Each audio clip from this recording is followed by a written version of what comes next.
ನಮಸ್ಕಾರ. ಗ್ಯಾರಂಟಿ ನ್ಯೂಸ್ನ ವಿಶೇಷ ಪಾಡ್ಕಾಸ್ಟ್ಗೆ ಸ್ವಾಗತ. ನಾನು ಚಂದನ. ಇವರು ಪಟ್ಪಟ ಅಂತ ಮಾತಾಡೋ ಪಟಾಕಿ ಅಂತಲೇ ಹೇಳ್ಬೋದು. ತುಂಬ ಮುದ್ದಾಗಿ ಕೂಡ ಮಾತಾಡ್ತಾರೆ. ಎಷ್ಟೋ ಸೀರಿಯಲ್ಗಳ ಪರಿಚಯ ನಿಮಗೆ ಇವ್ರ ಬಗ್ಗೆ ಗೊತ್ತಿರುತ್ತೆ. ಬಿಕಾಸ್ ತಿಂಡಿ ಪೋತಿಯಾಗಿ ಪರಿಚಯ ಇದ್ದಾರೆ, ಅನು ಆಗಿ ಪರಿಚಯ ಇದ್ದಾರೆ. ಈಗ ಆಸೆ ಧಾರಾವಾಹಿಯಲ್ಲಿ ಒಬ್ಬ ಸ್ನೇಹಿತೆಯಾಗಿ ಕೂಡ ನಿಮ್ಮೆಲ್ರಿಗೂ ಪರಿಚಯ ಇದ್ದಾರೆ. ಈಗಾಗಲೇ ಐಡಿಯಾ ಬಂದಿರುತ್ತೆ ನಾನು ಯಾರ ಬಗ್ಗೆ ಹೇಳ್ತಿದ್ದೀನಿ ಅಂತ. ಯಾಕಂದರೆ ತಿಂಡಿ ಪೋತಿ ಅಂದಾಗೆ ಸಾಕಷ್ಟು ಜನಕ್ಕೆ ಐಡಿಯಾ ಬಂದಿರುತ್ತೆ ಇದು ಇವರೇ ಆಗಿರ್ತಾರೆ ಅಂತ ಹೇಳಿ. ಸೊ ಇವ್ರು ಮಾಡಿರುವಂತಹ ಪಾತ್ರಗಳು ಸಾಕಷ್ಟು ಜನಕ್ಕೆ ಇವತ್ತಿಗೂ ನೆನಪಿದೆ. ಓ ಇವರು ಅನು ಅಲ್ವಾ ಅನ್ನುವಂತಹ ಪಾತ್ರಗಳು ಇವತ್ತಿಗೂ ನೆನ್ಪಿಟ್ಕೋತಾರೆ ಜನ. ಅಂದರೆ ಎಷ್ಟು ರಿಮಾರ್ಕೆಬಲ್ ಜರ್ನಿ ಅವ್ರದ್ದು ಅಂತ ಹೇಳ್ಬೋದು. ಸೊ ಬನ್ನಿ ಇವತ್ತು ನಮ್ಮ ಪಾಡ್ಕಾಸ್ಟ್ಗೆ ಸ್ವಾಗತ ಮಾಡೋಣ. ವರ್ಷಿತಾ ಅವರೇ, ನಮ್ಮ ಗ್ಯಾರಂಟಿ ನ್ಯೂಸ್ನ ಪಾಡ್ಕಾಸ್ಟ್ಗೆ ವೆಲ್ಕಮ್ ನಿಮಗೆ. Thank you. ಹೇಗಿದ್ದೀರಾ? ಆರಾಮಾಗಿದ್ದೀನಿ. Thanks for that. ನೀವು ಹೇಗಿದ್ದೀರಾ? ನಾವು ಸೂಪರ್ ಆಗಿದ್ದೀವಿ. ಏನಂದರೆ ಇವಾಗ ನಿಮ್ಮ ಫೇಸ್ನ ನೋಡಿದ್ರೆ ಅಥವಾ ಎಲ್ಲಾದರೂ ನಿಮ್ಮನ್ನು ಒಂದು ಸೀನಲ್ಲಿ ಹಿಂಗೆ ನೋಡಿದ್ರೆ ಜನಕ್ಕೆ ಓ ಅನು ಅಲ್ವಾ, ಓ ಉಮಾ ಅಲ್ವಾ ಅಂತ ಪಟ್ಟಂತ ನೆನಪಾಗ್ಬಿಡುತ್ತೆ. ಸೊ ಅಷ್ಟು ರಿಮಾರ್ಕಬಲ್ ಕ್ಯಾರೆಕ್ಟರ್ಸ್ನ ನೀವು ಮಾಡಿದ್ದೀರಾ. ಸೊ ಹೇಗಿದೆ ಈ ಸೀರಿಯಲ್ ಆರ್ಟಿಸ್ಟ್ ಜರ್ನಿ, ಹೇಗಿದೆ? ಸೊ ಬೇಸಿಕಲಿ ನಾನು ಯಾವತ್ತೂ ಸೀರಿಯಲ್ ಆರ್ಟಿಸ್ಟ್ ಆಗಬೇಕು ಅಂತ ಆಗಲಿ ಅಥವಾ ನಾನು ದೊಡ್ಡ ಆ್ಯಕ್ಟ್ರೆಸ್ ಆಗಬೇಕು ಈ ಥರ ಎಲ್ಲ ನಾನು ಅಂದ್ಕೊಂಡೋಳೆ ಅಲ್ಲ. ಬಟ್ ಬೈ ಗಾಡ್ಸ್ ಗ್ರೇಸ್, ಕೃಷ್ಣನ ಆಶೀರ್ವಾದ ಇಂಡಸ್ಟ್ರಿಗೆ ಬಂದೆ. ಫಸ್ಟ್ ಸೀರಿಯಲಲ್ಲೇ ಸೆಕೆಂಡ್ ಲೀಡಾಗಿ ನನಗೆ ಸಿಕ್ತು. ಆ್ಯಂಡ್ ತುಂಬ ಜನ ಇಷ್ಟಪಟ್ಟರು. ಆ್ಯಂಡ್ ಎಷ್ಟರ ಮಟ್ಟಿಗೆ ಜನ ಇಷ್ಟಪಟ್ಟು ಹೇಳಬಾರ್ದು, ಬಟ್ ಪಾಪ ಜಾನಕಿಗಿಂತ ನೀವೇ ಚೆನ್ನಾಗಿದ್ದೀರಾ, ನೀವು ಜಾನಕಿ ರೋಲ್ ಮಾಡಬೇಕಾಗಿತ್ತು, ನಮಗೆ ಜಾನಕಿಗಿಂತ ಅನುನೇ ಇಷ್ಟ ಅಂದರೆ ಆ ಪಾತ್ರ ಅಷ್ಟು ವೇರಿಯೇಷನ್ಸ್ ಇತ್ತು. ಸ್ಟಾರ್ಟಿಂಗಲ್ಲಿ ಬಬ್ಲಿ ಆಗಿ ಮುಗ್ದೆ ಆಗಿ ಇದ್ದವಳು, ಆಮೇಲೆ ಒಬ್ಬ ವುಮನೈಸರ್ನ ಮದುವೆ ಆಗ್ತಾಳೆ, ಮದುವೆ ಆದಮೇಲೆ ಅವಳು ಮೆಂಟಲಿ ಡಿಸ್ಟರ್ಬ್ ಆಗ್ತಾಳೆ, ಅದಾದಮೇಲೆ ತುಂಬ like as I told you ತುಂಬ ಗ್ರಾಫ್ಸ್ ಏರುಪೇರು ಇರೋದ್ರಿಂದ ಜನಕ್ಕೆ ಇವತ್ತಿಗೂ ಜಾನಕಿ ಅನು ಅಂತಂದರೆ ಆ ಡುವೋ ಅವ್ರಿಗೆ ಇವತ್ತಿಗೂ ಫೇವ್ರೇಟ್. ಎಷ್ಟೋ ಜನ ಮೆಸೇಜು ಮಾಡ್ತಾರೆ, ಮ್ಯಾಮ್ ಮನೆ ದೇವರು ಪಾರ್ಟ್ 2 ಮಾಡೋಕ್ಕೆ ಹೇಳಿ ಮ್ಯಾಮ್, ಜಾನಕಿ ಅವಳು ಇವಾಗ ಅರ್ಚನಾ US ಅಲ್ಲಿದ್ದಾಳೆ ಮ್ಯಾಮ್, ಅವ್ರನ್ನ ಬರೋಕ್ಕೆ ಹೇಳಿ ಮ್ಯಾಮ್, ನೀವಿಬ್ರು ಮತ್ತೆ ಮಾಡಿ ಮ್ಯಾಮ್ ಅಂತೆಲ್ಲ. ಅದು US ಹೋಗೋದು. ಸೊ ಈಗ ಪಾರ್ಟ್ 2 ಕೂಡ ಅವ್ರ ರಿಯಲ್ ಲೈಫಲ್ಲಿ ಕೂಡ ರಿಯಲ್ ಲೈಫಲ್ಲಿ ಮದುವೆ ಆಗಿ US ಅಲ್ಲೇ ಹೋಗಿ ಸೆಟಲ್ ಆದ್ಲು. So she is having a beautiful family. ಅವಳಿಗೆ ಬಂದಿದ್ದಾಳೆ. So I will be meeting her in 2-3 ಡೇಸಲ್ಲೇ I will be meeting her.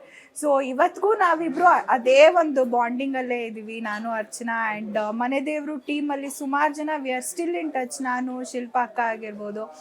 So we are still as close as before. So it is a very beautiful journey. ನಾನು ಸೀರಿಯಲಿಗೆ ಬಂದಿದ್ದು.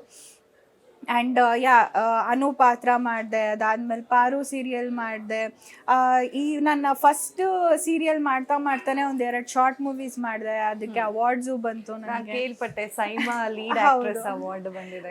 So SIIMA best actress award ಬಂತು. ಅದಾದಮೇಲೆ cine ಕನಸು award ಬಂತು. So ಇದು ಯಾವುದು ನಾನು ಎಕ್ಸ್ಪೆಕ್ಟೇ ಮಾಡಿರಲಿಲ್ಲ. ಆ್ಯಂಡ್ ಅವಾರ್ಡ್ ನಾಮಿನೇಟ್ ಆದಾಗಲೂ ಅಷ್ಟೇ, ಐ ಸ್ಟಿಲ್ ರಿಮೆಂಬರ್ ಸೈಮಾದಲ್ಲಿ ಮನ್ವಿತಾ ಹರೀಶ್ ಅವರು she is announcing, so the best lead actress goes to ಅಂತ. ನಾನು ವಿಡಿಯೋ ಮಾಡ್ತಾ ಇದ್ದೀನಿ, ನನಗಂತೂ ಬರಲ್ಲ, ಯಾರಿಗೋ ಒಬ್ರಿಗೆ ಬರುತ್ತೆ, ನೋಡೋಣ ಯಾರಿಗೆ ಬರುತ್ತೆ ಅಂದ್ಬಿಟ್ಟು ವಿಡಿಯೋ ಮಾಡ್ತಾ ಇದ್ದೀನಿ. She told my name. ನಾನು ಹಿಂಗೆ ನೋಡ್ತಾ ಇದ್ದೀನಿ, ನಮ್ಮ ಡೈರೆಕ್ಟ್ರ್ ಮೇಡಮ್ ಹೋಗಿ ಮೇಡಮ್ ಓಡಿ ಮೇಡಮ್ ಅಂತ. ನಾನು ಗಾಬರಿಗೆ ಓಡ್ಕೊಂಡು ಹೋಗಿದ್ದೀನಿ ಸ್ಟೇಜ್ಗೆ. ನಾನು ಯಾಕೆ ಓಡೋದೆ ಅಂತಲೂ ಗೊತ್ತಿಲ್ಲ. ಅಲ್ಲಿ ಹೋಗಿ ಲಿಟ್ರಲಿ ಹಿಂಗೆ ಶಿವರ್ ಆಗ್ತಾ ಇದ್ದೀನಿ. She was like, I you fine, you want some water, you want to take rest? No I am fine ma'am, I didn't expect ಅಂತ ನಾನು. ಆ್ಯಂಡ್ ಅವ್ರು ಮೈಕ್ ಕೊಟ್ಟರು ಮಾತಾಡಿ ಅಂತ. ನಮ್ಮ ಡೈರೆಕ್ಟ್ರಿಗೆ ಗೊತ್ತಿತ್ತು ನನಗೆ ಅವಾರ್ಡ್ ಬಂದಿದೆ ಅಂತ, ಅವ್ರಿಗೆ ಗೊತ್ತಿತ್ತು. ಅವ್ರು ನನ್ನ ಹತ್ರ ಹೇಳಿಲ್ಲ. ನಾನು ಇಲ್ಲ ಸರ್ ನಾನು ಬರಲ್ಲ, ಶೂಟಿಂಗ್ ಇದೆ ಅಂದರೆ, ಇಲ್ಲ ನೀವು ಬರಲೇಬೇಕು, ಹೈದ್ರಾಬಾದಿಗೆ ಬರಲೇಬೇಕು, ನೀವೇ ನಮ್ಮ ಹೀರೋಯಿನು, ಏನು ಹಿಂಗೆ ಅಂದ್ಬಿಟ್ರಿ ಅಂದ್ಬಿಟ್ಟು ಫೋರ್ಸ್ಫುಲಿ ಕರ್ಕೊಂಡೋದ್ರು. ನನಗೇನು ಅವಾರ್ಡ್ ಏನು ಬರಲ್ಲ, ಬಂದಿದ್ರೆ ಹೇಳಿರೋರು, ನನಗೇನು ಅವಾರ್ಡ್ ಬಂದಿಲ್ಲ ಅಂದ್ಕೊಂಡು ನಾರ್ಮಲ್ ಒಂದು ಡ್ರೆಸ್ ಹಾಕ್ಕೊಂಡು ನನಗೆ ನಾನೇ ಒಂದು ಹೇರ್ ಸ್ಟೈಲು ಮೇಕಪ್ ಸಿಂಪಲಾಗಿ ಮಾಡ್ಕೊಂಡು ನಾನು ಚೆನ್ನಾಗಿ ಜಗಳ ಹೇಳ್ಬೇಕು ತಾನೆ, ನಾನು ಚೆನ್ನಾಗಿ ರೆಡಿ ಆಗ್ತಿದ್ದೆ, ಒಂದು ಸ್ಪೀಚ್ ರೆಡಿ ಮಾಡ್ಕೊಳ್ತಾ ಇದ್ದೆ. ಸೊ ಅಲ್ಲಿ ಹೋಗ್ಬಿಟ್ಟು ಏನೂ ಮಾತಾಡಿಲ್ಲ. Thank you everyone, thanks to Pavan sir, thanks to my team, thank you so much, ನಂಗೆ ಏನು ಹೇಳಬೇಕು ಗೊತ್ತಾಗ್ತಿಲ್ಲ, thanks to everyone, thanks to Harish, ಬರೀ ಥ್ಯಾಂಕ್ಸ್ ಅಂದ್ಬಿಟ್ಟು ಆಮೇಲೆ ಏನು ಹೇಳಬೇಕು ಹೋಗುತ್ತೆ ಎಲ್ಲ ಚಪ್ಪಾಳೆ ಹೊಡೆದ್ರು. ಕೆಳಗೆ ಬಂದ್ಬಿಟ್ಟು ಫುಲ್ ಶಿವರ್ ಆಗ್ತಾನೇ ಇದ್ದೀನಿ ಒಂದು 10 minutes. Then I realised, okay ನನಗೆ ಅವಾರ್ಡ್ ಬಂದಿದೆ, I have to celebrate this ಅಂದ್ಬಿಟ್ಟು ಆಮೇಲೆ ಮನೆಯವ್ರಿಗೆಲ್ಲ ಫೋನ್ ಮಾಡಿ ಹೇಳಿ ಸೊ ದ್ಯಾಟ್ ವಾಸ್ ಒನ್ ಯಾವ ಬ್ಯೂಟಿಫುಲ್ ಶಾರ್ಟ್ ಫಿಲ್ಮ್ ಅದು? ನಂದು ಚೆಕ್ ಅಂತ ಒಂದು ಶಾರ್ಟ್ ಫಿಲಮ್ ಮಾಡಿದ್ವಿ. ಸೊ ಅದು it was related to politics and stuff. So actually ನನಗೆ ಸರ್ ಕತೆ ಹೇಳಿದಾಗ ಫುಲ್ ಕನ್ಫ್ಯೂಸಿಂಗ್ ಆಗಿತ್ತು, ನಂಗೆ ಏನೂ ಅರ್ಥನೇ ಆಗಲಿಲ್ಲ. ಪವನ್ ಸರು ನೀವು ಫಸ್ಟು ನಾನು ಅದಕ್ಕೂ ಅಷ್ಟೇ ಮಾಡಲ್ಲ ಅಂತ ಕೂತಿದ್ದೆ. ಇಲ್ಲ ಸರ್ ನಾನು ಶಾರ್ಟ್ ಫಿಲಮ್ ಎಲ್ಲ ಮಾಡಿದ್ರೆ ನಾನು ಸಿನಿಮಾವನ್ನೇ ಮಾಡೋದು. ಸಿನಿಮಾ ಕೂಡ ಆಯ್ತು ಒಂದು. ಹೌದು, ಒಂದು ಸಿನಿಮಾ ಹಗಲು ಕನಸು ಅಂತ ಅದನ್ನು ಮಾಡಿದೆ. ಬಟ್ ದಟ್ ವಾಸ್ ಓಕೇಶ್, ಏನಂತ ಹಿಟ್ ಆಗಿಲ್ಲ. ಬಟ್ ನನಗೊಂದು ಎಕ್ಸ್ಪೀರಿಯನ್ಸ್ ಬೇಕಿತ್ತು ಸಿಲ್ವರ್ ಸ್ಕ್ರೀನಲ್ಲಿ ನಾನು ಹೆಂಗೆ ಕಾಣಿಸ್ತೀನಿ.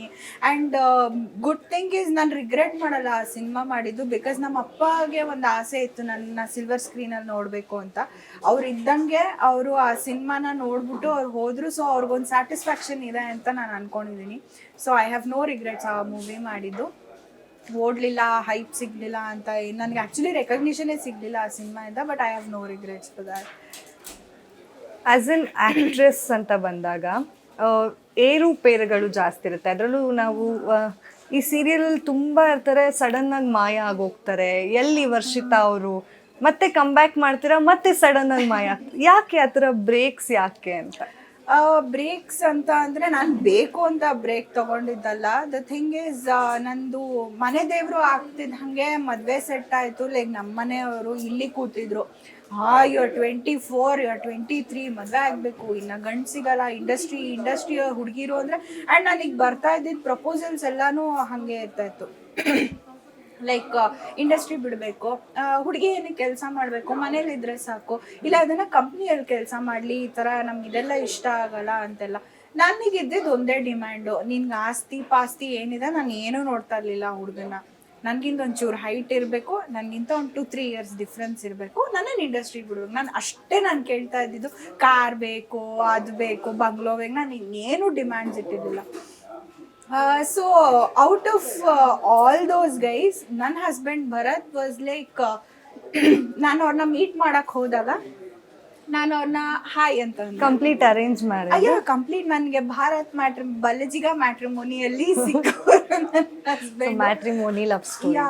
ಲವ್ ಸ್ಟೋರಿ ಅಂತಲೂ ಹೇಳಕ್ಕೆ ಒಂಥರ ಲವ್ ಸ್ಟೋರಿ ಇದು. ಬಿಕಾಸ್ ನಮ್ಮ ಡ್ಯಾಡಿ ಐ ಸ್ಟಿಲ್ ರಿಮೆಂಬರ್ ಬೈತಾ ಕೂತಿದ್ರು. ನಾನು 4,000 ಪೇ ಮಾಡಿದ್ದೀನಿ, ಒಂದ್ಸತಿ ಹಾಳು ಮಾಡಿದೆ, ಸೆಕೆಂಡ್ ಟೈಮ್ ಪೇ ಮಾಡಿದ್ದೀನಿ, ಅದು 3 ಮಂತ್ಸ್ಗೇನೋ ಪೇ ಮಾಡೋದು. ಸುಮ್ಮನೆ ನೀರಲ್ಲಿ ಹೋಮ ಮಾಡ್ತಾ ಇದೆಯಾ, ನೀನೇನೋ ನೋಡ್ತಾ ಇಲ್ಲ, ಅಯ್ಯೋ ನಮ್ಮಪ್ಪ ಬೈತಾ ಇದಾರಲ್ಲ ಅಂತ ಕಂಪ್ಯೂಟರಲ್ಲಿ ನೆಕ್ಸ್ಟ್ ಓದುತ್ತಾ ಇದ್ದೆ. ಇವ್ರ ಪ್ರೊಫೈಲ್ ಬಂತು, ನೋಡಿದೆ ಕಂಪ್ನಿಯಲ್ಲಿ ಕೆಲಸ ಮಾಡ್ತಿದ್ದಾರೆ, ಡೀಸೆಂಟ್ ಅಮೌಂಟ್ ಸ್ಯಾಲ್ರಿ ಇದೆ ಎಲ್ಲ ಓಕೆ, ನೋಡೋಕ್ಕೂ ಓಕೆ, ಚೆನ್ನಾಗಿದ್ದಾರೆ, ಸುಮಾರಾಗಿದೆ, ನನ್ನಷ್ಟೇನು ಚೆನ್ನಾಗಿಲ್ಲ ಬಟ್ ಓಕೆ ಸುಮಾರಾಗಿದ್ದಾರೆ. ಹೈಟು 5'10", ಓಕೆ, ನನಗೆ ನಾನೇನು 6 ಫೀಟೇ ಬೇಕು, ನನಗಿಂತ ಹೈಟ್ ಇದ್ರೆ ಸಾಕು ಅಂದ್ಬಿಟ್ಟು ನಾನೇ ಅವ್ರಿಗೆ ಇಂಟ್ರೆಸ್ಟೆಡ್ ಅಂತ ಕಳಿಸ್ದೆ. ಆ್ಯಂಡ್ ನಾವು I am sitting here married. ಅವತ್ತು ಒಂದು ದಿವಸ ಇಂಟ್ರೆಸ್ಟೆಡ್ ಅಂತ ಕಳಿಸಿದ್ದಕ್ಕೆ ನಾವು I am happily married to him. First meet ಎಲ್ಲ ಹೇಗಿತ್ತು? ಫಸ್ಟ್ ಮೀಟು ನಾನು ಅವರು ಲಂಡನ್ ಕರಿ ಹೌಸಲ್ಲಿ ಮೀಟ್ ಆಗಿದ್ದು. ನನ್ನ ಫ್ರೆಂಡ್ ನಯನ ಅಂತ, ಶಿ ಇಸ್ ಅನ್ ಆರ್ಟಿಸ್ಟ್. ಅವಳು ಯಾವಾಗಲೂ ಹೇಳ್ತಾ ಇದ್ಲು, should try London curry house, ಚೆನ್ನಾಗಿದೆ, ಇಲ್ಲೇ ಮಲ್ಲೇಶ್ವರಮಲ್ಲಿರೋದು, ಹ್ಯಾವ್ ಟು ಟ್ರೈ. ನನಗೆ ಸಿಕ್ಕಿದೆ ಚಾನ್ಸ್, ಅವ್ರನ್ನ ಮೀಟ್ ಮಾಡಬೇಕಿತ್ತು, ನನಗೆ ರೆಸ್ಟೋರೆಂಟ್ಗೆ ಹೋಗಬೇಕಿತ್ತು, ಎರಡೂ ಒಟ್ಟಿಗೆ ಆಗುತ್ತೆ ಅಂದ್ಬಿಟ್ಟು ಅವ್ರು ಕೇಳಿದ್ರು ಎಲ್ಲಿ ಮೀಟ್ ಮಾಡೋಣ. ನನ್ನ ಸ್ಟೈಲಾಗಿ ಲಂಡನ್ ಕರಿ ಹೌಸ್ ಅಂತ. ಏನಕ್ಕೆ, ನನಗೆ ಲಂಡನ್ ಇಸ್ ಮೈ ನನ್ನ favourite destination. I always wanted to visit London. So ಇವಾಗ ಸದ್ಯಕ್ಕೆ ಲಂಡನ್ ಕರಿ ಹೌಸ್ಗೆ ಹೋಗೋಣ, ಅಲ್ಲಿ ಆಂಬಿಯನ್ಸ್ ಎಲ್ಲ ಲಂಡನ್ ಥರ ಇದೆಯಂತೆ. ಆ್ಯಂಡ್ ನನ್ನ ಫ್ರೆಂಡು ಕೂಡ ಸಜೆಸ್ಟ್ ಮಾಡಿದ್ಲು. ಸರಿ ಅಂದ್ಬಿಟ್ಟು ಅಲ್ಲಿ ಮೀಟ್ ಮಾಡಿದ್ವಿ. ಐ ರಿಮೆಂಬರ್ ನಾನು ಹೋಗಿ ಕಾರ್ ಇಳಿದೆ, ನಾನು ಆಲ್ರೆಡಿ ಪೇ ಮಾಡಿಬಿಟ್ಟಿದ್ದೀನಿ. ನಾನು ಪೇ ನಾನು ಪೇ ಮಾಡಿದ್ದೀನಿ, ಥ್ಯಾಂಕ್ಸ್. ಅಯ್ಯೋ ನೀವು ಯಾಕೆ ಪೇ ಮಾಡೋಕ್ಕೆ ಹೋದ್ರಿ? ಆಮೇಲೆ ಹಿಂಗೇನು ನೋಡ್ತೀವಿ, ಆಫ್ಟರ್ ಯು ಅಂತ ಹಿಂಗೆ ಬಿಟ್ಟು ನನಗೆ ಇದೆಲ್ಲ ನೆನೆಸ್ಕೊಂಡ್ರೆ ಇವಾಗ ಜಗಳ ಆಡ್ಬೇಕು ಅನ್ಸುತ್ತೆ. ಇವಾಗ ಏನು ಆಫ್ಟರ್ ಯು ಅಂತ ಮುಂದೆ ಬಿಟ್ಟರು. ಹೋದೆ, ನಾನು ನಿಮಗೋಸ್ಕರ ಆಲ್ರೆಡಿ ಟೇಬಲ್ ಬುಕ್ ಮಾಡಿ ಇಟ್ಕೊಂಡು ಕಾಯ್ತಾ ಇದ್ದೀನಿ. ಹೋದೆ, ಕೂತ್ಕೊಂಡೆ. ಅವರು ಫುಲ್ ಲಗೇಜ್ ಸಮೇತ ಬಂದಿದ್ದಾರೆ ಊರಿಗೆ ಹೋಗಕ್ಕೆ. ಅವ್ರು Gulbarga, is basically from Gulbarga. So ಊರಿಗೆ ಹೋಗ್ತಾ ಇದ್ರು ರಜಾ ತಗೊಂಡು. ವೀಕೆಂಡ್ ಮೀಟ್ ಮಾಡಿದ್ವಿ, ವಿತ್ ಲಗೇಜ್ ಎಲ್ಲ ಬಂದಿದ್ರು. ಯಾವುದೋ ಒಂದು ಶರ್ಟು, ಯಾವುದೋ ಪ್ಯಾಂಟ್, ಬಿಕಾಸ್ ಟ್ರಾವೆಲ್ ಮಾಡ್ತಾ ಇದ್ದಾರೆ ಪಾಪ, ಯಾವುದೋ ಒಂದು ಶರ್ಟು ಪ್ಯಾಂಟು ಹಾಕೊಂಡು ಬಂದಿದ್ರು. ನಾನು ನೋಡಿದೆ, ಹಿ ವಾಸಂಟ್ ಇಂಪ್ರೆಸಿವ್, ಬಟ್ ಓಕೆ ಮಾತಾಡಿ ನೋಡೋಣ ಫಸ್ಟು. ಕೂತ್ಕೊಂಡೆ, ಚೆನ್ನಾಗಿದ್ದೀರಾ, ಹಾಯ್ ಹಲೋ ಎಲ್ಲ ಮಾತಾಡಿದ್ವಿ. ನಾನು ಮತ್ತೆ ಅಂದೆ ಅಷ್ಟೇ, ನೀವು ನನ್ನನ್ನು ಕೇಳ್ಬೋದು, ನಾನು ನಿಮ್ಮನ್ನು ಹೆಂಗೆ ನೋಡ್ಕೊಳ್ತೀನಿ, ಫ್ಯೂಚರ್ ಹೆಂಗೆ ನೋಡ್ಕೊಳ್ತೀನಿ, blah blah blah blah blah. ಅವರೇ ಇಷ್ಟು ಉದ್ದ ಮಾತಾಡ್ಬಿಟ್ರು. ನಿಮ್ದೇನಾದ್ರೂ ಇದ್ರೆ ಕೇಳಿ ಕ್ವಶನ್. ಏನು ಕೇಳಿ ಎಲ್ಲ ನೀವೇ ಹೇಳ್ಬಿಟ್ರೆ ನನಗೇನು ಕೇಳೋಕ್ಕೆ ಇಲ್ಲ. ಬಟ್ ನನಗೆ 2 ಮುಖ್ಯವಾಗಿರುವಂಥ ಕಂಡೀಷನ್ಸ್ ಇದೆ, ಅದಕ್ಕೆ ನೀವು ಒಪ್ಕೊಂಡ್ರೆ ವಿ ಕ್ಯಾನ್ ಪ್ರೊಸೀಡ್. ಹೇಳಿ. ಒಂದು, ನಾನು ಆರ್ಟಿಸ್ಟು, ನಾನು ಇಂಡಸ್ಟ್ರಿ ಬಿಡೋಲ್ಲ. This is my passion, this is my favourite job. ನನಗೆ ನಾನು ಇದಕ್ಕೆ ಮುಂಚೆನೂ 2-3 ಕಡೆ ಕೆಲಸ ಮಾಡಿ ಟೀಚರಾಗಿ ವರ್ಕ್ ಮಾಡಿದ್ದೆ, ಕಾಲ್ ಸೆಂಟರಲ್ಲಿ ವರ್ಕ್ ಮಾಡಿದೆ. ನನಗೆ ಅದು ಯಾವುದೂ ನನಗೆ ಸ್ಯಾಟಿಸ್ಫ್ಯಾಕ್ಷನ್ ಸಿಕ್ಕಿಲ್ಲ. I am very happy here and ನನಗೆ ರೆಕಗ್ನಿಷನು ಚೆನ್ನಾಗಿದೆ. I want to continue. ನನ್ನ ಕೆಲಸ ಥರನೇ ನಿಮ್ಮದು ಕೆಲಸ, ಸೊ ಪ್ಲೀಸ್ ಕಂಟಿನ್ಯೂ ಮಾಡಿ ಅಂತೆಲ್ಲ ಹೇಳಿದ್ರು. ದ ಸೆಕೆಂಡ್ ಒನ್ ಇಸ್, ನನಗೆ ಅದು ಲೈಫ್ ಟೈಮ್ ಗೋಲ್ ದಟ್ ನಾನು ಒಂದು ಮಗು ಮಾಡ್ಕೊಳ್ಬೇಕು, ಒಂದು ಹೆಣ್ಮಗುನ ಅಡಾಪ್ಟ್ ಮಾಡ್ಕೊಳ್ಬೇಕು ಅನ್ನೋದು it's my biggest vision, it's my biggest thing. So ಅದಕ್ಕೆ ನಿಮ್ಗೆ ಒಪ್ಪಿಗೆ ಇದೆಯಾ? ಶೋರ್, ಅದರಲ್ಲಿ ಏನಿದೆ, it is a good thing ಓನ್ಲಿನೋ ಅಂತೆಲ್ಲ ಹೇಳಿದ್ರು. ಆಮೇಲೆ ಮಾತಾಡಿದ್ವಿ, ಮನೆಗೆ ಬಂದು ನೋಡಿದ್ರು, ಎಲ್ಲ ಓಕೆ ಆಯಿತು, ಎಂಗೇಜ್ಮೆಂಟ್ ಆಯಿತು. He was very clear from his end. ಅಂದರೆ ನಾನು ಏನು ಮಾಡಬೇಕು, ಯಾವ ಇಯರಲ್ಲಿ ಏನು ಮಾಡಬೇಕು ಅನ್ನೋದು ತುಂಬ ನೀಟಾಗಿ ಪಿಕ್ಚರ್ ಮಾಡಿಕೊಂಡು, and he was so responsible. ನನ್ನ ಫ್ಯೂಚರಲ್ಲಿ ನಿಮ್ಮನ್ನು ಹಿಂಗೆ ನೋಡ್ಕೋಬೇಕಂತ ಆಸೆ ಇದೆ, I want to travel with you, that this blah ಏನೇನೋ ಒಂದಷ್ಟು ಹೇಳಿದ್ರು. I was like okay, impressed. ಸರಿ, ಎಂಗೇಜ್ಮೆಂಟ್ ಆದಮೇಲೆ ಕೇಳಿದೆ, ಏನು ನಿಮಗೆ ತುಂಬ ಇಂಪ್ರೆಸ್ ಆದಂತಹ ಪಾಯಿಂಟ್ ಯಾವುದು? ನನ್ನನ್ನು ಮದುವೆ ಆಗಲೇಬೇಕು. ಸೊ ಇಲ್ಲಿಗೆ ನೀವೊಂದು ಮಾತು ಹೇಳಿದ್ರಿ ಗೊತ್ತಾ, ಒಂದು ಅಡಾಪ್ಷನ್ ಮಾಡ್ಕೊಳ್ಬೇಕು, ಒಂದು ಹೆಣ್ಮಗುನ ಅಡಾಪ್ಟ್ ಮಾಡಿಕೊಂಡು ಅವಳಿಗೊಂದು ಲೈಫ್ ಕೊಡಬೇಕು ಅಂತ. That was the impression point. I decide like ನಾನು ಇವಳನ್ನೇ ಮದುವೆ ಆಗಬೇಕು. So it all happened and ಮದುವೆ ಆಯಿತು. ಮದುವೆ ಆದಮೇಲೆ ಆಟೋಮೆಟಿಕ್ಕಾಗಿ ನನಗೆ PCOD ಪ್ರಾಬ್ಲಮ್ ಮುಂಚಿನಿಂದನೂ ಇದೆ. ಸೊ ಮದುವೆ ಆದಮೇಲೆ ಸ್ವಲ್ಪ ದಪ್ಪ ಆಗಿಬಿಟ್ಟೆ. So this was like one negative thing. ನನಗೆ ಇಂಡಸ್ಟ್ರಿನಲ್ಲಿ ಎಲ್ಲರೂ ಇಲ್ಲ ದಪ್ಪ ಆಗಿಬಿಟ್ಟಿದ್ದೀರಾ. ಆಕ್ಚುಲಿ ಬಾಡಿ ಶೇಮಿಂಗ್ ಅನ್ನೋದು ತುಂಬಾ ತುಂಬಾ ನಡೆಯುತ್ತೆ. ಸೊ ಅವ್ರ ಪ್ರಕಾರ ಏನಂತ ಅಂದರೆ, ನಾವು ಆರ್ಟಿಸ್ಟ್ ಆಗಿ, ಆ್ಯಂಡ್ ನಾನು ಅದನ್ನು ತಪ್ಪು ಅಂತಲೂ ಹೇಳಲ್ಲ, ಬಿಕಾಸ್ ಕೆಲವೊಂದು ಕ್ಯಾರೆಕ್ಟರ್ಗೆ ಅವ್ರಿಗೆ ಅದೇ ಥರನೇ ಬೇಕಾಗಿತ್ತು. ಸಣ್ಣಗಿರೋರೇ ಬೇಕು ಅಥವಾ ಸ್ವಲ್ಪ ಗುಂಡುಗಿರೋರೇ ಬೇಕು. ಕೆಲವು ಕ್ಯಾರೆಕ್ಟರ್ಸ್ ಇವತ್ತು ನಾವು ನೋಡ್ಬೋದು, ಈ ಅಣ್ಣಯ್ಯ ಸೀರಿಯಲಲ್ಲಿ ಗುಂಡ್ಗುಂಡಕ್ಕಿರೋರು ಇದ್ದಾರೆ, ಅವ್ರಿಗೂ ಒಂದು ವ್ಯಾಲ್ಯೂ ಇದೆ. ಸೊ ಕೆಲವೊಂದು ಪಾತ್ರಗಳಿಗೆ ಅವ್ರಿಗೆ ಸಣ್ಣ ದಪ್ಪ ಈ ಥರನೇ ಬೇಕು ಅಂತ ಕೇಳ್ತಾರೆ. But that was not in my hand. ಅಂದರೆ ನಾನು ಅವಾಗ ತಾನೇ ಹೊಸದಾಗಿ ಮದುವೆ ಆಗಿದ್ದೆ, ಫ್ಯಾಮಿಲಿ ರೆಸ್ಪಾನ್ಸಿಬಿಲಿಟಿ ಏನೋ ಅನ್ನೋದು ನನಗೇನು ಗೊತ್ತೇ ಇರಲಿಲ್ಲ. That was an arranged marriage.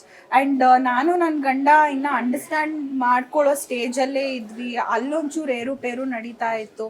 And ಅದ್ರ ಜೊತೆಗೆ ನನಗೆ ಕೆಲಸ ಬೇರೆ ಇಲ್ಲ. ನನಗೆ ಏನು ಬೇಕಾದರೂ ಇರ್ತೀನಿ, ಬಟ್ ಕೆಲಸ ಇಲ್ಲ ಅಂದರೆ ನಾನು ಮನೇಲಿರೋಕ್ಕಂತೂ ಆಗಲ್ಲ.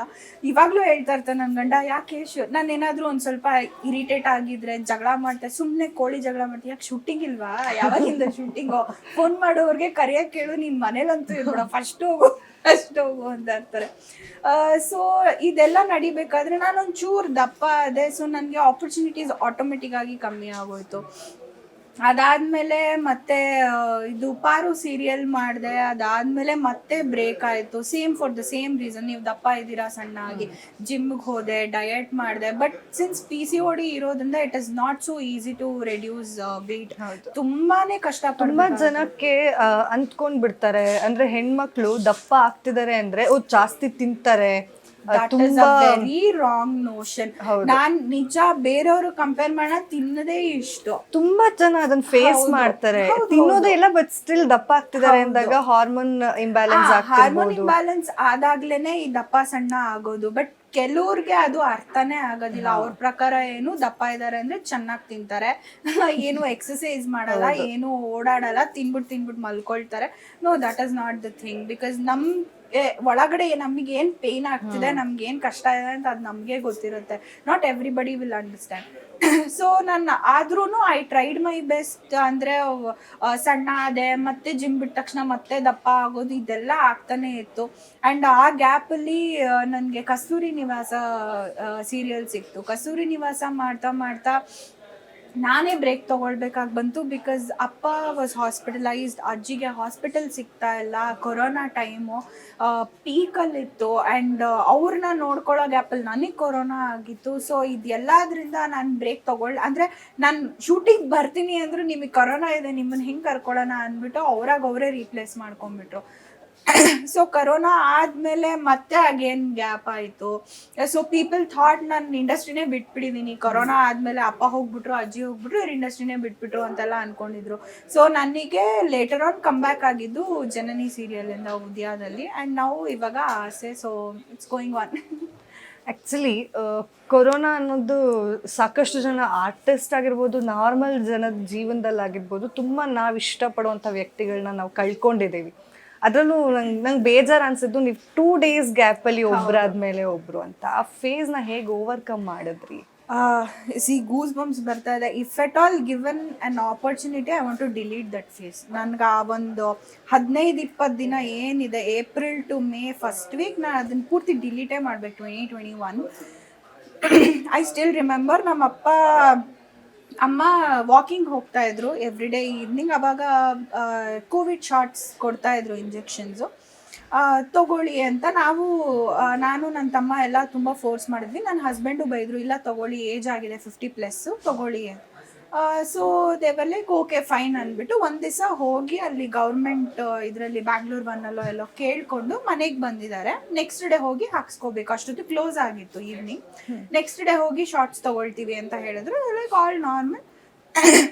ನೆಕ್ಸ್ಟ್ ಡೇ ನಮ್ಮಪ್ಪ ನನ್ನ ತಮ್ಮಗೆ ಆ್ಯಕ್ಚುಲಿ ಹುಷಾರಿರಲಿಲ್ಲ, ಅವನೆಲ್ಲೋ ಟ್ರಿಪ್ಪಿಗೆ ಹೋಗಿ ಬಂದಿದ್ದ, ಅವನಿಗೆ ಹುಷಾರು ತಪ್ಪಿತ್ತು, ಸರಿ ಹೋದ. ನೆಕ್ಸ್ಟ್ ಡೇ ನಮ್ಮಮ್ಮ ಹುಷಾರು ತಪ್ಪಿದ್ರು ಫಸ್ಟ್. ನಮ್ಮಮ್ಮಗೆ ಜ್ವರ ಬಂದಿದೆ, ಏನೋ ಮೋಸ್ಟ್ಲಿ ಕೋವಿಡೇ ಇರಬಹುದು ಅಂತ ಡೌಟ್ ಬಂತು. ನಮ್ಮಮ್ಮ ಹುಷಾರು ತಪ್ಪಿ ನೆಕ್ಸ್ಟ್ ಡೇ ನಮ್ಮಪ್ಪ ಹುಷಾರು ತಪ್ಪಿಬಿಟ್ರು. ಆ್ಯಂಡ್ ಕೋವಿಡ್ ಬಂದಾಗ ಶಾರ್ಟ್ಸ್ ತೊಗೊಳಕ್ಕಾಗೋದಿಲ್ಲ, ಅದು ಫುಲ್ ಕ್ಯೂರ್ ಆಗಿ ಅದೆಷ್ಟೋ ದಿನ ಆದಮೇಲೆ ಶಾರ್ಟ್ಸ್ ತೊಗೊಳ್ಬೇಕಿತ್ತು. ಸೊ ಕೋವಿಡ್ ವ್ಯಾಕ್ಸಿನೇಷನ್ ಸಿಕ್ಕಲೇ ಇಲ್ಲ, ನಮ್ಮಪ್ಪ ಅಮ್ಮಂಗೆ ಇಬ್ರಿಗೂ ಸಿಕ್ಕಲೇ ಇಲ್ಲ. ಪ್ರಾಬಬ್ಲಿ ಅಟ್ಲೀಸ್ಟ್ ಅದು ವ್ಯಾಕ್ಸಿನೇಷನ್ ಆಗಿದ್ರಾದ್ರೂ ನಾನು ಉಳಿಸ್ಕೋಬೋದಿತ್ತೇನೋ ನಮ್ಮ ಅಜ್ಜಿನ, ನಮ್ಮ ಅಪ್ಪನ ಗೊತ್ತಿಲ್ಲ. ಬಟ್ ವ್ಯಾಕ್ಸಿನೇಷನ್ ಆಗಲಿಲ್ಲ ಅವ್ರಿಗೆ. ಅದಾದಮೇಲೆ ಬಂದರೂ ಹುಷಾರಿರಲಿಲ್ಲ. ನಮ್ಮ ಮನೆಯಲ್ಲಿ 4 ಬೆಡ್ರೂಮ್ ಇದೆ ಅಮ್ಮ ಮನೇಲಿ. ಒಂದು ರೂಮಲ್ಲಿ ನನ್ನ ತಮ್ಮ ಇದ್ದಾನೆ, ಒಂದು ರೂಮಲ್ಲಿ ನಮ್ಮ ಅಜ್ಜಿ, ಒಂದು ರೂಮಲ್ಲಿ ನಮ್ಮಮ್ಮ, ಒಂದು ರೂಮಲ್ಲಿ ನಮ್ಮಪ್ಪ.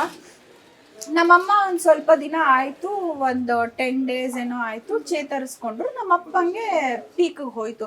That was like 12 days. Covid 12 daysನ ದಾಟ್ಬಿಟ್ರೆ ಆಮೇಲೆ ಬದುಕೊಂಡ್ಬಿಡ್ತಾರಂತೆ. 12-13 days ತನಕ ಅವ್ರ ಜೀವ ಇಟ್ಕೊಂಡಿದ್ರೆ ಅವ್ರು ಬದುಕೊಳ್ತಾರೆ, ಇಲ್ಲ ಹೋದರೆ ಅಷ್ಟರೊಳಗೆ ಹೋಗ್ಬಿಡ್ತಾ ಇದ್ರು ಜನ. That was the graph actually. And ನಮ್ಮ ಜೀಜು, he was a homeopathy doctor. ಅವರು ನಮಗೆ ಹೇಳಿದ್ದು 12-13 days ಹೆಂಗಾದರೂ ಉಳಿಸ್ಕೊಂಡ್ಬಿಟ್ರೆ ಆಮೇಲೆ ಉಳಿಸ್ಕೊಂಡ್ಬಿಡ್ಬೋದು, ಅದೊಂಚೂರು ಆ ಕ್ರೂಷಿಯಲ್ ಪೀರಿಯಡ್ ಅಂತ. ಅಪ್ಪಗೆ ಅಷ್ಟೊತ್ತಿಗೆ ಆಲ್ರೆಡಿ 5-6 days ಆಗಿತ್ತು. ಬ್ರೀದಿಂಗ್ ಏನೂ ಪ್ರಾಬ್ಲಮ್ ಇರಲಿಲ್ಲ, ನಮ್ಮಪ್ಪ ಆರಾಮಾಗಿದ್ರು. ಕೆಮ್ಮಿತ್ತು, ಜ್ವರ ಇತ್ತು. ಬಟ್ ಕೋವಿಡ್ 15 days ಕ್ವಾರಂಟೈನ್ ಮಾಡಬೇಕಿತ್ತು, ಒಂದೊಂದು ರೂಮಲ್ಲಿ ಕೂಡ ಹಾಕಿದ್ವಿ ಪಾಪ. ನಮ್ಮಮ್ಮ ಚೇತರಿಸ್ಕೊಂಡು ತುಂಬ ಸುಸ್ತಾಗ್ಬಿಟ್ಟಿದ್ರು. ಅಂದರೆ ಜ್ವರ ಕಮ್ಮಿ ಆಗಿತ್ತು, ಬಟ್ ಎಕ್ಸ್ಟ್ರೀಮ್ ಸುಸ್ತಿತ್ತು ಅಮ್ಮಂಗೆ.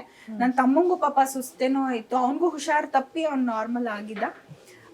ನಾನೇನು ಮಾಡಿದೆ, ಇಬ್ಬರು ಹುಷಾರಿಲ್ಲ, ಮನೇಲಿ ಯಾರಿಗೂ ಹುಷಾರಿಲ್ಲ. ನಮ್ಮ ಅಜ್ಜಿ ವಾಸ್ ಲೈಕ್ 88-89 years.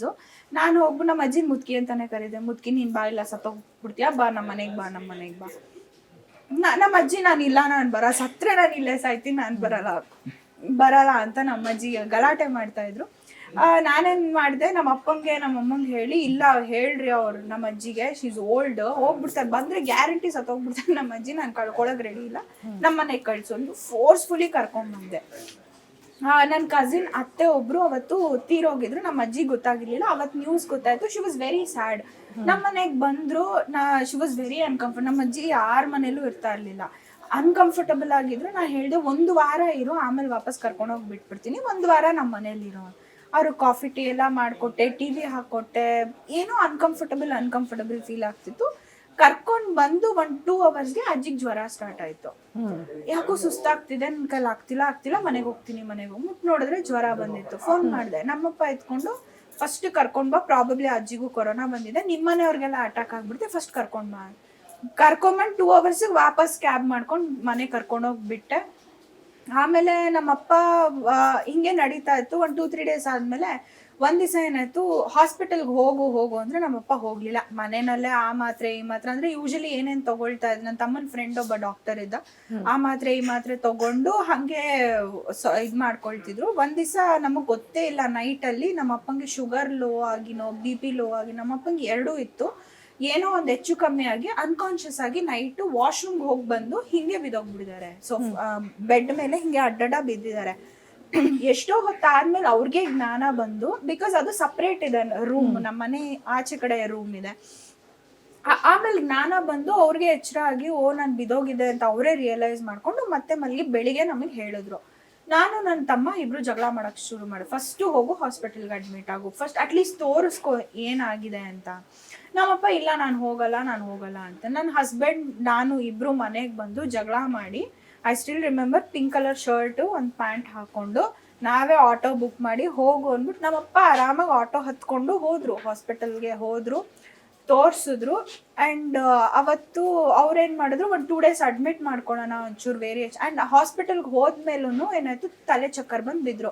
ನನ್ನ ತಮ್ಮನೂ ಅದಾದಮೇಲೆ ಅಲ್ಲೇ ತಲೆ ಚಕ್ಕರ್ ಬಂದು ಬಿದ್ರು ಅಂದ್ಬಿಟ್ಟು ತುಂಬ BP ವೇರಿಯೇಷನ್ ಆಗ್ತಿದ್ದು. ಒಂದಿನ ಅಡ್ಮಿಟ್ ಮಾಡ್ಕೊಂಡ್ರು. ಅವತ್ತು ನೈಟು ಬ್ರೀದಿಂಗ್ ಇಶ್ಯೂ ಆಗೋಯ್ತು, ಮಾಸ್ಕ್ ಹಾಕಿದ್ರು.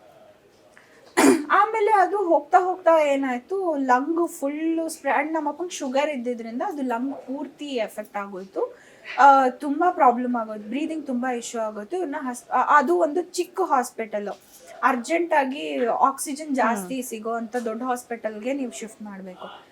ಪೀಕ್ ಕೊರೋನಾ ಟೈಮು, ಹಾಸ್ಪಿಟಲ್ ಸಿಗ್ತಾ ಇಲ್ಲ ನಮಗೆ. ನಾನಂತೂ ಫೋನ್ ಮಾಡಿಲ್ಲದೆ ಇರೋ ಜನನೇ ಇಲ್ಲ. ಆ್ಯಂಡ್ ಆ ಟೈಮಲ್ಲಿ ನಮ್ಮ ಅಜ್ಜಿಗೆ ಜಾಸ್ತಿ ಆಗೋಯ್ತು. ನಾನೇನು ಮಾಡಿದೆ, ನಮ್ಮ ಮನೆಯಿಂದ ಇಲ್ಲಿಗೆ ಬಂದು ಸೆಟಲ್ ಆದೆ. ನಮ್ಮ ಅಮ್ಮಂಗೆ ತುಂಬ ಹುಷಾರಿರಲಿಲ್ಲ, ಅಂದರೆ ತುಂಬ ಸುಸ್ತು, ಎದ್ದು ಕೂತ್ಕೊಳ್ಳೋಕ್ಕಾಗ್ತಿರ್ಲಿಲ್ಲ, ಅಡುಗೆ ಮಾಡೋಕ್ಕಾಗ್ತಿರ್ಲಿಲ್ಲ. ಆ್ಯಂಡ್ ನನಗೆ ಗೊತ್ತಿರೋರ ಕಡೆಯಿಂದ ಊಟ ಎವ್ರಿಡೇ ಒಂದು ಆರ್ಗನೈಸೇಷನ್ NGO ಕಡೆಯಿಂದ ಫುಡ್ ತರಿಸ್ಕೊಳ್ತಾ ಇದ್ವಿ ನಮ್ಮ ಮನೆಯವ್ರಿಗೆ. ಕೊರೋನಾ ಬಂದಿದೆ ಮಾಡೋಕ್ಕಾಗ್ತಿಲ್ಲ ಅಂತ, ಪಾಪ ಅವ್ರು ದಿನ ಬಂದು ಫುಡ್ ತಂದು ಕೊಡ್ತಾ ಇದ್ರು. ನನ್ನ ಫ್ರೆಂಡ್ ಪಾಲಿಟಿಕ್ಸಲ್ಲಿದ್ದ, ಅವನ ಕಡೆಯಿಂದ ನಾನು ತರಿಸ್ಕೊಳ್ತಾ ಇದ್ದೆ. ಆ್ಯಂಡ್ ಮನೆಯವ್ರಿಗೆಲ್ಲ ಫುಡ್ ಹೆಂಗೋ ಅರೇಂಜ್ ಆಗ್ತಿತ್ತು, ಬಟ್ ವಿಪರೀತ ಎಲ್ಲರಿಗೂ ಸುಸ್ತು. ನನಗೆ ಕೊರೋನಾ ಬಂದ್ಬಿಡ್ತು. ನನಗೆ ಫುಲ್ ಜ್ವರ, ಸ್ಮೆಲ್ ಹೊಟ್ಟೋಯ್ತು, ಕೆಮ್ಮು ಎಲ್ಲ ಥರ ಆಯಿತು. ಅದ್ರ ಜೊತೆಗೆ ಪೀರಿಯಡ್ಸು ಹೆವಿ ಫ್ಲೋ ಆಗ್ತಿದೆ, ಕುತ್ಕೊಳಕ್ಕಾಗ್ತಿಲ್ಲ, ನಿಂತ್ಕೊಳಕ್ಕಾಗ್ತಿಲ್ಲ. ಈ ಕಡೆ ಅಜ್ಜಿ ನೋಡ್ಕೊಳ್ಬೇಕು. ಅಜ್ಜಿ ದಿನೇ ಅವ್ರ ಹೆಲ್ತ್ ಡಿಟರೇಟ್ ಆಯಿತು. ಆ್ಯಂಡ್ ಆಕ್ಸಿಜನ್ ಸಿಲಿಂಡರ್ ಬೇಕು. ನಮ್ಮ ಅಜ್ಜಿ ಹಾಸ್ಪಿಟಲ್ ಸಿಗಲೇ ಇಲ್ಲ, ಲಾಸ್ಟ್ವರೆಗೂ ಅವರಿಗೆ ಬೆಡ್ಡೇ ಸಿಗಲಿಲ್ಲ. ನನ್ನ ತಮ್ಮ ಪಾಪ ಎಲ್ಲಿಂದನೂ ಹೋಗಿ 25 kg ಇದು ಸಿಲಿಂಡರ್ನ ಎತ್ಕೊಂಡು ಅವನೊಬ್ಬನೇ ಮೆಟ್ಲು ಹತ್ಕೊಂಡು ಬಂದು ನಮ್ಮ ಅಜ್ಜಿಗೆ ಸಿಲಿಂಡರ್ ಎವ್ರಿಡೇ ಚೇಂಜ್ ಮಾಡ್ತಾ ಇದ್ದಿದ್ದು. ಸೊ ಕೊನೆಗೆ ಯಾರ್ಯಾರ್ದು ಕೈಕಾಲು ಹಿಡಿದು ನಮ್ಮ ಅಪ್ಪಂಗೆ ಹೊಸಕೆರಳ್ಳಿ ಮೇನ್ ರೋಡಲ್ಲಿ ಒಂದು ಹಾಸ್ಪಿಟಲ್ ಇದೆ, ಅಲ್ಲಿ ಬೆಡ್ ಸಿಕ್ಕಿ ಒಂದು 5-6 days ಏನೋ ಇದ್ರು ಅಷ್ಟೇ. ಅದಾದಮೇಲೆ ವಿಡಿಯೋ ಕಾಲ್ ಮಾಡ್ತಾ ಇದ್ರು ಅಪ್ಪ. ವಿಡಿಯೋ ಕಾಲ್ ಮಾಡಿ, ನಮ್ಮ ಅಪ್ಪಂಗೆ ಗೊತ್ತಿಲ್ಲ ನನಗೆ ಕೊರೋನಾ ಆಗಿದೆ, ನನಗೆ ಬೈಯೋರು. ಅಂದರೆ ಅದನ್ನು ತೆಗೆದ್ರೆ ಅವ್ರಿಗೆ ಉಸಿರಾಡೋಕ್ಕಾಗ್ತದೆ, ಮೋರ್ ದೆನ್ 5-10 seconds ಅವ್ರಿಗೆ ಮಾತಾಡೋಕ್ಕಾಗ್ತಾ ಇರಲಿಲ್ಲ. ಅದನ್ನ ತೆಗೆದ್ಬಿಟ್ಟು ನನಗೆ ವಾಯ್ಸ್ ನೋಟ್ ಕಳಿಸೋದು, ಏನೇ ಮಾಡ್ತಾ ಇದೆಯಾ, ನಿಮ್ಮ ಅಮ್ಮಗೆ ಒಂಚೂರು ಹೆಲ್ಪ್ ಮಾಡು, ಅವಳು ಹುಷಾರಿಲ್ಲ, ಸುಮ್ಮನೆ ಬಂದಲ್ಲಿ ಟೈಮ್ ಪಾಸ್ ಮಾಡಬೇಡ ಅಂತ ಅಂದ್ಬಿಟ್ಟು ವಾಪಸ್ ಮಾಸ್ಕ್ ಇಟ್ಕೊಂಡು used to talk to us. ಆಮೇಲೆ ಲಾಸ್ಟಲ್ಲಿ ಮಾತಾಡೋಕ್ಕೂ ಆಗ್ತಿರ್ಲಿಲ್ಲ. ವಿಡಿಯೋ ಕಾಲ್ ನಾನು ನಮ್ಮ ಅಪ್ಪನ ನೋಡಿದ್ದು ವಿಡಿಯೋ ಕಾಲಲ್ಲಿ ಹಾಯ್ ಅಂತ ಅಂದರು, ಹಿಂಗೆ ಅಂತ ಅಂದರು, ಸ್ಟ್ರಾಂಗ್ ಇದ್ದೀನಿ ಅಂತ ಅಂದರು, ಅಷ್ಟೇ. ಅದೇ ಲಾಸ್ಟು. ಅದಾದ್ಮೇಲೆ ನನ್ನ ತಮ್ಮ ಹೋಗಿ ನೋಡ್ಕೊಂಡು ಬಂದ. ನಮ್ಮ ಅಜ್ಜಿಗಂತೂ ಇವತ್ತಿಗೂ ಗೊತ್ತಿಲ್ಲ ಅನ್ಸುತ್ತೆ, ಅಲ್ಲೋಗಿ ಮೀಟ್ ಮಾಡಿರಬೇಕು. ನಮ್ಮ ಅಪ್ಪ ಸತ್ತಿರೋದು ನಮ್ಮ ಅಜ್ಜಿ ಗೊತ್ತಿಲ್ಲ. ನಮ್ಮ ಅಜ್ಜಿ ಸತ್ತಿರೋದು ಹೆಂಗೋ ಬೈ ಮಿಸ್ಟೇಕು ಯಾವುದೋ ಗ್ರೂಪಲ್ಲಿ, ಫ್ಯಾಮಿಲಿ ಗ್ರೂಪಲ್ಲಿ ಯಾರೋ ಹಾಕಿದ್ರು, ನಿರ್ಮಲಾ ಸ್ಟೋರ್ ಜಯಮ್ಮ ತೀರು ಹೋಗಿದ್ದಾರೆ ಅಂತ. ನಮ್ಮಪ್ಪ ಇಮಿಡಿಯೇಟ್ಲಿ ಕಾಲ್ ಮಾಡಿದ್ರು ನನ್ನ ತಮ್ಮಗೆ. ಏನಾಯ್ತು ಅವಾಗೆ? ಏನಾಗಿಲ್ಲ ಪಪ್ಪ. ಅವ್ನು ಅಳ್ತಾ ಇದ್ದವನು ಕಣ್ಣೋರ್ಸಿ, ಏನಾಗಿಲ್ಲ ಪಪ್ಪ, ಅವ್ವ ಆರಾಮಾಗಿ ನಿದ್ದೆ ಮಾಡ್ತಾ ಇದೆ. ಇಲ್ಲ ಯಾರೋ ಹಿಂಗೆ ಮೆಸೇಜ್ ಹಾಕಿದ್ರು. ಯಾರೋ ಹೆಸರು ಹಾಕಕ್ಕೆ ಹಿಂಗೆ ಹಾಕಿರ್ಬೇಕು, ಅವಾಗ ಏನಾಗಿಲ್ಲ, ಆರಾಮಾಗಿ ಮಲ್ಕೊಂಡು ನನ್ನ ಕಣ್ಣು ಮುಂದೆನೇ ಇದೆ. ನಮ್ಮ ಅಜ್ಜಿನ ಹಿಂಗೆ ಮಲಗಿಸಿದ್ದೀವಿ, ಹೂನಾರ ಎಲ್ಲ ಹಾಕಿ. ನಮ್ಮ ಅಪ್ಪಂಗೆ ಅವತ್ತು ಒಂದು ಇಂಜೆಕ್ಷನ್ ಕೊಡಬೇಕಾಗಿತ್ತು. It was very costly, 2 lakhs something ಏನೋ. ಅದು ಎಲ್ಲೂ ಸಿಗ್ತಾ ಇರಲಿಲ್ಲ, ಎಲ್ಲೆಲ್ಲಿಂದನೋ ಹುಡುಕಿ ಕೊನೆಗೆ ಆ ಇಂಜೆಕ್ಷನ್ನ ಕೊಡ್ಸಿದ್ಮೇಲೆ ನಮ್ಮಪ್ಪ ಇದ್ದಿದ್ದು ವೀಕ್ ಆಗೋದ್ರು. ಆ ಇಂಜೆಕ್ಷನ್ ಕೊಟ್ಟು 2 days, ನಮ್ಮ ಅಜ್ಜಿ ಸತ್ತಿದ್ದ ದಿನ ಆ ಇಂಜೆಕ್ಷನ್ ಕೊಟ್ಟಿದ್ದು. ಅಲ್ಲಿಂದ 2 daysಗೆ we got the news, like ಇಲ್ಲ ಅಪ್ಪ ಇಲ್ಲ. ಒಂದು ಆ್ಯಕ್ಟ್ರೆಸ್ ಲೈಫ್ ಅಂತ ಬಂದರೆ ಎಷ್ಟು ಡಿಫಿಕಲ್ಟ್ ಇದೆ, ಅಂದರೆ ಎಷ್ಟು ಸ್ಟ್ರಗ್ಲಿಂಗ್ ಪೀರಿಯಡ್ನ ನೋಡಬೇಕಾಗತ್ತೆ, ಅಪ್ಸ್ ಆ್ಯಂಡ್ ಡೌನ್ಸ್ ಎಲ್ಲನೂ ಓವರಾಲ್ ಆಗಿ ಹೇಳ್ಬೋದು ಅಂದರೆ. ಓಕೆ, ಬಣ್ಣದ ಲೋಕ ಯಾವಾಗಲೂ ಬಣ್ಣವಾಗೇ ಇರುತ್ತೆ. But behind the cameras sometimes ನಾವು 4-5 ಅವರ್ಸ್ ನಿಂತೇ ಇರಬೇಕಾಗತ್ತೆ. ಇವಾಗ ಒಂದು ಸೀನ್ ಇರುತ್ತೆ, ಏನೋ ದೊಡ್ಡ ಸೀನ್ ನಡೀತಾ ಇರುತ್ತೆ, ಜಗಳ ನಡೀತಾ ಇರುತ್ತೆ, ಅಥವಾ ಏನೋ ಒಂದು ಫಂಕ್ಷನ್ ನಡೀತಾ ಇರುತ್ತೆ. ಈಗ ಅದ್ರಲ್ಲಿ ನಾವು ನಿಂತಿದ್ದೀವಿ, ಒಂದು ಸ್ಟಾರ್ಟಿಂಗಲ್ಲಿ ನಿಂತಿದ್ದೀವಿ ಅಂತ ಅಂದರೆ ಇಡೀ ದಿನ ನಿಂತೇ ಇರಬೇಕಾಗತ್ತೆ. ಒಂದು ಪ್ಲೇಸಲ್ಲಿ ನಿಂತಿದ್ದೀವಿ ಅಂದರೆ ಅವ್ರು ಕಟ್ ಅಂದಾಗ ಪ್ರಾಬಬ್ಲಿ ಒಂದು 2-3 ಸೆಕೆಂಡ್ಸ್ ಅಷ್ಟು, ಅಥವಾ ಏನಾದರೂ ಲೆನ್ಸ್ ಚೇಂಜ್ ಮಾಡ್ಕೊಳ್ಬೇಕಾದ್ರೆ, ಏನಾದರೂ ಆ್ಯಂಗಲ್ ಚೇಂಜ್ ಮಾಡ್ಬೇಕಾದ್ರೆ ನಮಗೆ ಟೈಮ್ ಸಿಗ್ಬೋದು. ದೇರ್ ಆರ್ ಟೈಮ್ಸ್ ಹೆಂಗೆ ಅಂದರೆ ನಾನು ಇಡೀ ದಿನ ನಿಂತು ಜನನಿಯಲ್ಲಿ ನಿಂತು ಅವ್ರು ಕಟ್ ಅಂದ ತಕ್ಷಣ ಹಾಗೆ ನೆಲದ ಮೇಲೆ ಹಿಂಗೆ ಮಲಗಿರೋ ಡೇಸ್ ಎಲ್ಲ ಇದೆ. ನಾನು ಒಬ್ಬಳೇ ಮಲ್ಗೋದಲ್ಲದೆ ಈ ಮಲ್ಕೊಳ್ಳೆ ನೀನು ಮಲ್ಕೊಂಡ್ರೆ ಅವ್ರು ಕೇಳಲ್ಲ ಅಂದ್ಬಿಟ್ಟು ಸೋಫಾ ಹಿಂದೆ ನಿಂತಿರ್ತಾ ಇದ್ವಿ. ಅದು ಸೀರಿಯಲ್ ಗೊತ್ತಲ್ಲ, ಯಾವಾಗಲೂ ಭಾವ ಜಗಳ ಮಾಡೋದು, ಬೈಯೋದು ಬರೀ ಇದೇ ಇರ್ತಾ ಇತ್ತು. ನಾವು ಹಿಂದೆ ಬ್ಯಾಕ್ಗ್ರೌಂಡಲ್ಲಿ ನಿಂತ್ಕೊಂಡು ಏನು ನಮ್ಮ ಭಾವ ಹಿಂಗೆ ಮಾಡ್ತಾರೆ ಅಥವಾ ಗುಸುಗುಸು ಮಾತಾಡೋದು ಬರೀ ಇಷ್ಟಿರ್ತಾ ಇತ್ತು. ಬಟ್ ವೈಟ್ ಶಾರ್ಟ್ಸ್ ಇಡಬೇಕಾದ್ರೆ ಇಡೀ ದಿನ ನಿಂತ್ಕೊಂಡೇ ಇರಬೇಕು, ಅಥವಾ ಒಂದು ಕಡೆ ಕೂತಿದ್ನ ಜಾಸ್ತಿ ಹೊತ್ತು ಕೂತ್ಕೊಳ್ಳೋಕ್ಕೂ ಆಗಲ್ಲ, ನಿಂತ್ಕೊಳ್ಳೋಕ್ಕೂ ಆಗಲ್ಲ, ಒಂಚೂರು ಓಡಾಡಬೇಕಾಗತ್ತೆ. ಆ್ಯಂಡ್ ಸಮ್ಟೈಮ್ಸ್ ನಮಗೆ ವಾಶ್ರೂಮ್ಗೆ ಹೋಗೋಕ್ಕೂ ಟೈಮ್ ಇರೋದಿಲ್ಲ. ಅದೆಲ್ಲಿ ಬಿಲೆಗ್ ಮೇಡಮ್ ಬೇಗ ವಾಶ್ರೂಮ್ಗೆ ಹೋಗಿ ಬರ್ತೀವಿ ಮೇಡಮ್, ಬೇಗ ಮೇಡಮ್ ತುಂಬ ಹೆವಿ ಸೀನ್ಸ್ ಇದೆ, ಟೈಮ್ ಇಲ್ಲ, ಬೇಗ ವಾಶ್ರೂಮ್ಗೆ ಹೋಗೋಕ್ಕೂ ಟೈಮ್ ಆಗ್ತಾ ಇರಲಿಲ್ಲ. ಎಷ್ಟೋ ದಿನ ನಾವು ತಿಂದಿರ ಆ್ಯಕ್ಟಿಂಗ್ ಮಾಡಿಕೊಂಡು ಕ್ಲೋಸಪ್ಸ್ ನಡಿಬೇಕಾದ್ರೆ ಊಟಕ್ಕೆ ಹೋಗಿ ಬಂದು 2 ಮಿನಿಟ್ಸಲ್ಲಿ ತಿನ್ಕೊಂಡು ಆಮೇಲೆ ಕಾಸ್ಟ್ಯೂಮ್ ಚೇಂಜ್ ಮಾಡೋಕ್ಕೋಸ್ ಮೇಡಮ್ 2 ಮಿನಿಟ್ಸಲ್ಲಿ ವಾಪಸ್ ಬರಬೇಕು. ಸರ್ ಸೀರೆ ಉಟ್ಕೋಬೇಕು ಸರ್, ಪ್ಯಾಂಟು ಶರ್ಟ್ ಎಲ್ಲ, ಸೀರೆ ಹೆಂಗೆ 2 ಮಿನಿಟ್ಸಲ್ಲಿ, ನಂಗೆ ಗೊತ್ತಿಲ್ಲ ಮೇಡಮ್, ಟೈಮ್ ಇಲ್ಲ, ತುಂಬ ಹೆವಿ ಸೀನ್ಸ್ ಇದೆ, 2 ಮಿನಿಟ್ಸಲ್ಲಿ ಮಾಡ್ಕೊಳ್ಬೇಕು. ಸೊ 2 ಮಿನಿಟ್ಸಲ್ಲಿ ಹಿಂಗೆ ಹೋಗೋದು, ಹಿಂಗೆ ಬರೋದು. So there are so many struggles we are facing. ತಿಂದಿರ, ನಿದ್ದೆ ಇಲ್ದಿರ, ನೈಟ್ ಶೂಟ್ ಅಂತೂ ಕೇಳಲೇಬೇಡಿ. 6 to 6 ಕಾಲ್ ಶೀಟ್ ಹಾಕೊಂಡ್ಬಿಟ್ರೆ ಅಂತೂ ಹಿಂಗೆ ಕೂತ್ ಕಡೆ ಹಿಂಗೆ ತುಕ್ಕುಡ್ಸ್ಕೊಂಡು ಶಾರ್ಟ್ ಇದೆ ಅಂತ ಹೋಗಿ ಶಾರ್ಟ್ ಮುಗಿಸ್ಕೊಂಡು. ಜಾಸ್ತಿ ನನಗಾಗಿದ್ದು ಅದು ಕಸ್ತೂರಿ ನಿವಾಸ ಆ್ಯಂಡ್ ಮನೆ ದೇವರು ನೈಟ್ ಹೊತ್ತು ಪಿ ಹುಡುಗ ಬರ್ತಾನೆ ಅಂದ್ಬಿಟ್ಟು ಅಲ್ಲಿ ಹೋಗ್ಬಿಟ್ಟು ಆ ಪಿ ಹುಡುಗನ ಕಾಯ್ಕೊಂಡು ಕೂತ್ಕೊಳ್ಳೋದು. ನಾನು ಅರ್ಚನ ಸುಮಾರು ನೈಟ್ ಶೂಟ್ಸ್ ಮಾಡಿಬಿಡ್ತೀವಿ.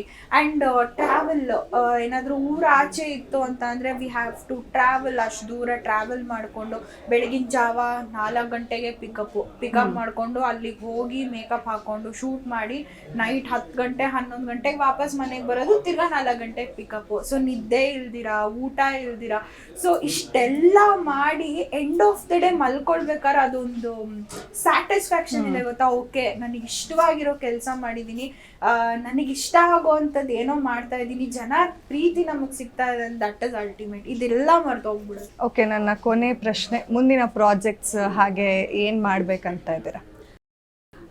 ನೆಕ್ಸ್ಟು ನಾನು ಆ್ಯಕ್ಚುಲಿ ಬೇರೆ ಲ್ಯಾಂಗ್ವೇಜಸ್ಗೂ ಟ್ರೈ ಮಾಡ್ತಾ ಇದ್ದೀನಿ. ನಾನು ಯಾವತ್ತೂ ಟ್ರೈ ಮಾಡಿರಲಿಲ್ಲ. So I felt like let me try, ಅಂದರೆ ಒಂದು ಎಕ್ಸ್ಪೀರಿಯನ್ಸ್ಗೋಸ್ಕರ ಅಷ್ಟೇ. ನಾನು ಫಸ್ಟ್ ಪ್ರಿಫರೆನ್ಸ್ ಕನ್ನಡನೇ. ನಾನು ತೆಲುಗೈಟ್ ಆಗಿದ್ರೂ ಕೂಡ ನಾವು ಬಲ್ಜಿಗ, ಸೊ ಕ್ಯಾಸ್ಟ್ ವೈಸ್ ನಾವು ತೆಲುಗು ಮಾತಾಡಬೇಕು. ಬಟ್ ನಾನು ಹುಟ್ಟಿ ಬೆಳೆದಿದ್ದು ಎಲ್ಲನೂ ಕನ್ನಡ ಮಾತಾಡಿಕೊಂಡೆ. ಬೆಂಗಳೂರಲ್ಲೇ ಹುಟ್ಟಿ ಬೆಳೆದಿದ್ದು, ಮನೆಯಲ್ಲೂ ಕನ್ನಡ. ಬಟ್ ಯಾರನ್ನ ಫಾರ್ ರಿಲೇಟಿವ್ಸ್ ಬಂದರೆ ತೆಲುಗು ಅಲ್ಲಿ ನಮ್ಮ ಅಜ್ಜಿ ನಮ್ಮ ಅಪ್ಪ ಮಾತಾಡೋರು, ಅವಾಗ ತೆಲುಗು ಮೂವೀಸ್ ನೋಡ್ತಾ ಇದ್ವಿ. ಬಟ್ ನಮ್ಮ ಅಪ್ಪಂಗೆ ಫೇವ್ರೇಟು ರಾಜ್ಕುಮಾರ್ ಅವರು, ಆ್ಯಂಡ್ ಅವ್ರ ಮೂವೀಸ್ ನೋಡೇ ಬೆಳೆದವಳು ನಾನು. So Puneeth sir movies, Shivanna movies, so ಈ ಥರ ಕನ್ನಡ ಮೂವೀಸ್ ನೋಡೇ ಬೆಳೆದವಳು. ಆ್ಯಂಡ್ ಕನ್ನಡ ಸ್ಪಷ್ಟತೆ ನನಗಿರೋದು ಬಿಕಾಸ್ ನಾನು ಮೂವೀಸ್ ನೋಡಿಕೊಂಡು ನಮ್ಮ ಮನೆಯಲ್ಲಿ ಕನ್ನಡ ಮಾತಾಡಿ ಮದುವೆ ಆದಮೇಲೆ ಇವಾಗ ತೆಲುಗು ಮಾತಾಡ್ತಾ ಇದ್ದೀನಿ. But I am not so fluent, like Telugu ಅವ್ರು ಮಾತಾಡೋಷ್ಟು ಫ್ಲೂಯೆನ್ಸಿ ಇಲ್ಲ. But I can speak, manage, ಓದ್ತೀನಿ, ತೆಲುಗು ಮಾತಾಡ್ತೀನಿ. ಸೊ ನನಗೇನಂತ ಅಂದರೆ ನಮ್ಮ ಹಸ್ಬೆಂಡ್ ಸೈಡ್ ಫ್ಯಾಮಿಲಿ ಎಲ್ಲ ಅವರು ಕನ್ನಡ ನೋಡೋದು ಕಮ್ಮಿ, ನೋಡ್ತಾರೆ. ಬಟ್ ಅಂದರೆ ನಾನು ಮಾಡ್ತಾ ಇದ್ದೀನಿ ಅಂದರೆ ಆ ಸೀರಿಯಲ್ ಮಾತ್ರ ನೋಡ್ತಾರೆ. ಸೊ ನನಗೇನಂದರೆ ತೆಲುಗು ಅಲ್ಲಿ ಒಂದು ಪ್ರಾಜೆಕ್ಟ್ ಮಾಡಿ ಅಲ್ಲಿ ಹೇಗೆ ಎಕ್ಸ್ಪೀರಿಯನ್ಸ್ ಹೇಗಿರುತ್ತೆ ತೆಲುಗು ಅಥವಾ ತಮಿಳ್.